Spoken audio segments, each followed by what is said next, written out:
lots of ticker and really having a go out there. They're going to find it very tough in the second half. The Springboks are fit. You can sort of see it in their physiques. And you can just see the men in blue starting to wilt a little out there. So if used to Van der Westhuizen is half smart, they'll really spread this ball rapidly in the second half and they'll rattle up a lot of tries. Yes, well, the major powers usually change their jumpers at half-time, but the Uruguayans probably can't afford to.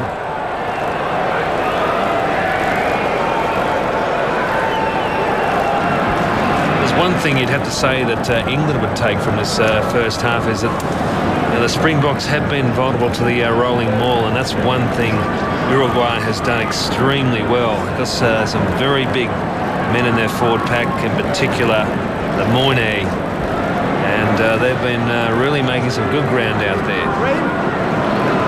Paddy O'Brien, excellent first half performance. So Aguirre, Juan Smith, a loose ball back inside to Willemse, and Aguirre, number 10 here, now working with Mendaro. Van Niekerk, number 6 for South Africa, and Capo in support.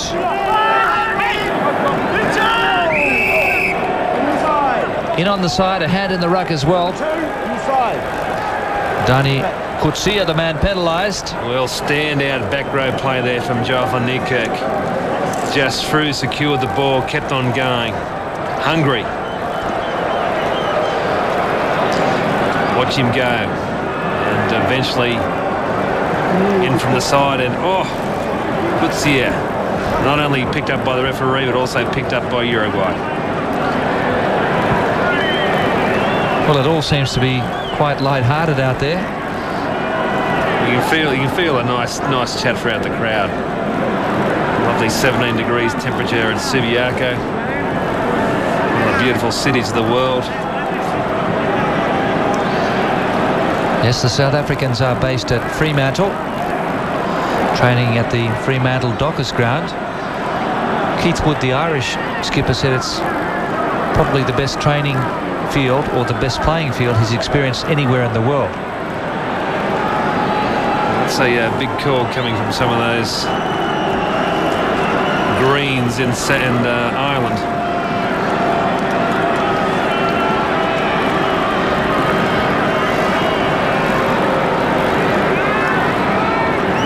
So Diego Aguirre makes a hash of it.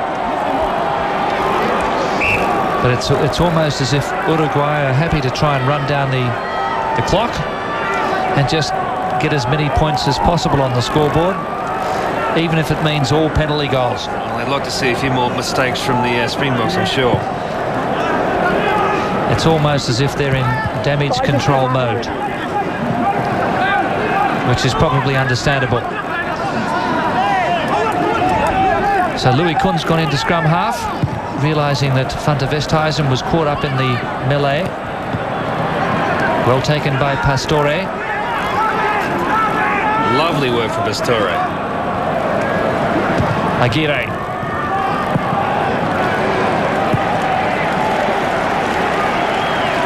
Well, that's copybook play from the fly half. This is his second World Cup. 2 years the junior of skipper and older brother Diego.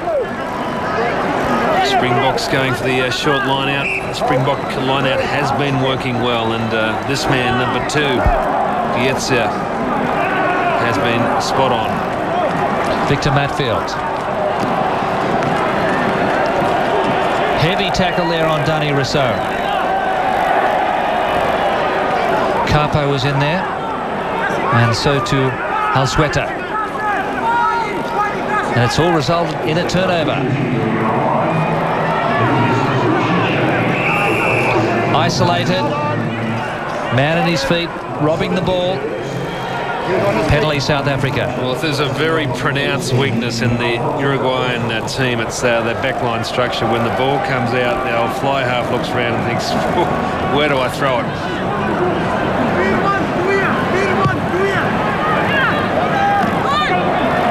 Well, a mistake by Kun. Rousseau. Just ankle tap there by Alsueta. Barry with quick hands to clear.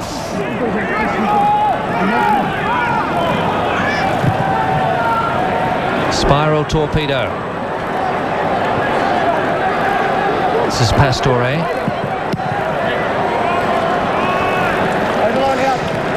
But it's scrambling stuff as Cardoso also came back to support. Well, 5 minutes into the second half, really the first time we've seen the Springboks into Uruguay's territory.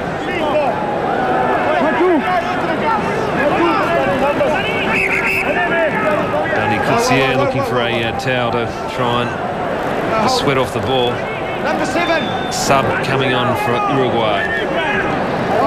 And it's Juan Menchaca. And number 14. No, hold on, Pete. Number 14. So Gutierrez is off. Number 22 there, Juan Menchaca, is the guy who kicked 4 drop goals against Chile in their famous win to qualify for Rugby World Cup. That'll be in Santiago, will it? Monsieur Le Drop. Well, they certainly need some spark. I think they heard your comments, Simon. They need some spark in that back line.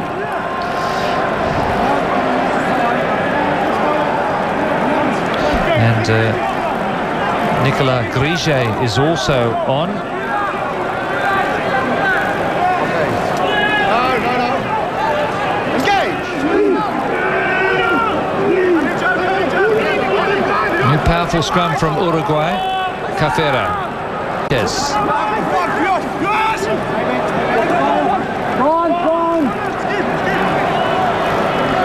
Loose pass from Kun. This is Delport.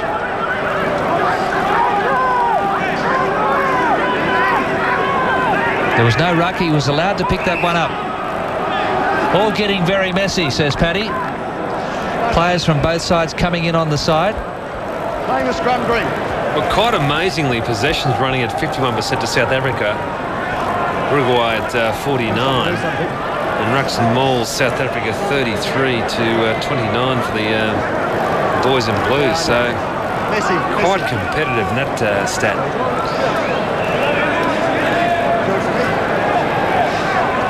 Just hold. Engage. Come up. Okay. Good scrum management by the referee. Don't stand up. Well, they took him literally there when he said come up. He's done it. He's been penalised once, the Monet, for that indiscretion. Right here. Mr. Lemoyne. Stay there. That front row for Uruguay has 110 test matches between them. But there's some weary bodies, and he is not impressed with the referee's interpretation. And again, no touch for South Africa. Pastore herring after it. This is Bands. Ibarra, the tackler. Kun. Delport trying to join the line, and this is to Vet Barry. Werner Grief clears out. Good work by Cafera, the scrum half. But there was no number 9 sub. Brilliant play by Lamelas, the hooker. Just wanted to offload inside, but there was no support. Great soccer skills from Lamelas. Diego Lamelas, and he's hurt himself going across the edge here.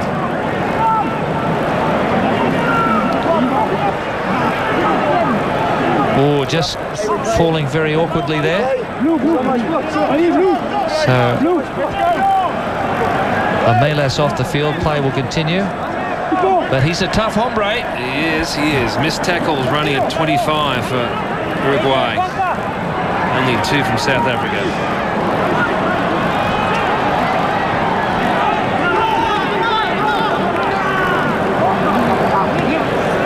Matfield working it now with Smith. Willemse. He turns on the gas. Tremendous tackle.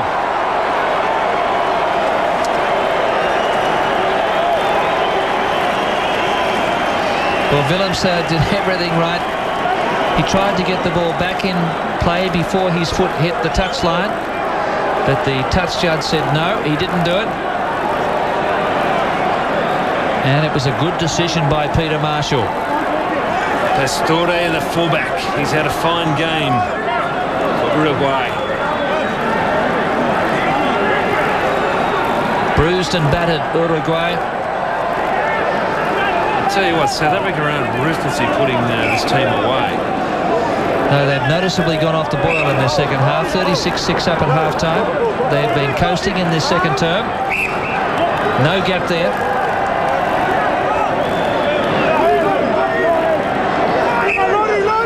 Matfield.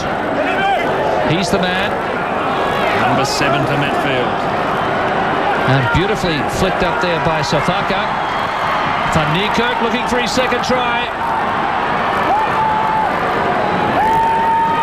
Van der Westhuizen scored 2. Van Niekerk and Smith in support. Well, they've all got white line fever now. They've only got to get it wide. Krief. Did he release it? Oh, stolen the ball. What a fantastic effort by this whole Uruguayan side. And Aguirre. Huge tackle on the line by the number 1 Sanchez. And Juan Smith really stopped the big drive. So they've held South Africa scoreless for 10 minutes now in the second half. And really digging very deep in the courage stakes. Uruguay. Quite amazing. They're not giving in.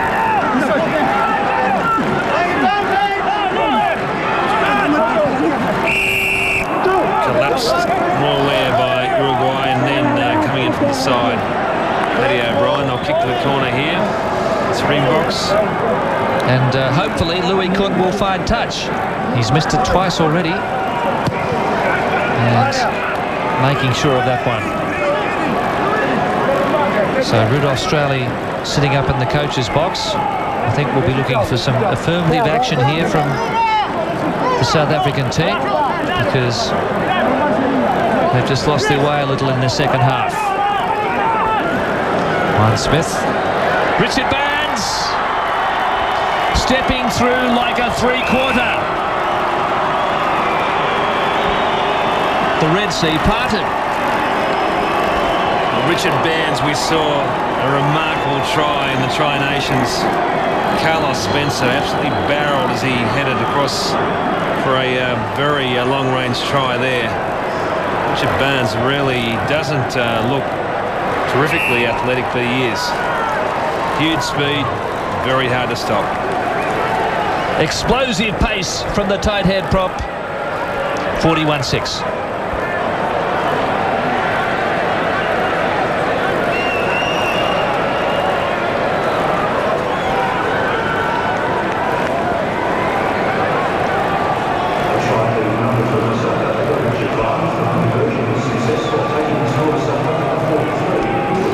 So the conversion successful, and South Africa now surpassing their previous highest World Cup score. 43 plays 6. The previous best score was 39-3 against Uruguay. It's taken them 13 minutes in the second half to get the 7 points, so they have not been on fire.